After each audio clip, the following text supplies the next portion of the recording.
O TikToku, qa ka në këtu? Qa ka në këtu, hajde. Hajde erë se mhiku pini bë. Qa kjo me? Prap. Qa e ndo?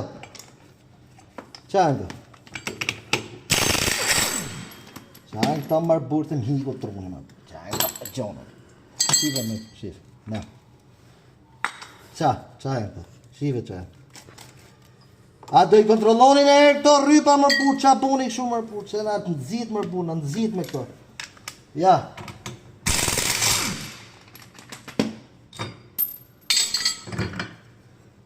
Urna. Ja, qa ka në. Pra. Kontrollet periodike duhen bërë në mënyrë sistematike që motori mos ju lejnë mes rrugës. Rrypat janë gomë, nuk janë asë gjë nuk është e përjetshme tek motori. Këtë gjë duhet ta fiksoni mirë në mendje. Asgjë nuk është e përjetshme tek motori. Çdo pjesë e motorit është me orë pune dhe me kilometra. Ndaj, të gjitha pjesët e motorit duhen ndruar në kohën e vet. Dhe për më tepër duhen persistuar që në motor të montohen pjesë origjinale. Kupton? Në rastin konkret e shikojmë variatorin këtu se çka ka ndodhur. Shikoni pra se si është luçiduar variatori komplet.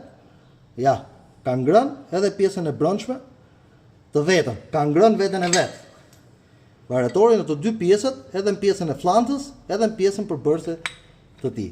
Ndaj që kontrollet duhet të jenë sistematike, sepse defektet kapin njëra tjetrën, krijojnë një sistem zinxhir defektesh. Ndaj duhet të jeni të përgjigjshëm dhe kujdes kur shkimi. Faleminderit.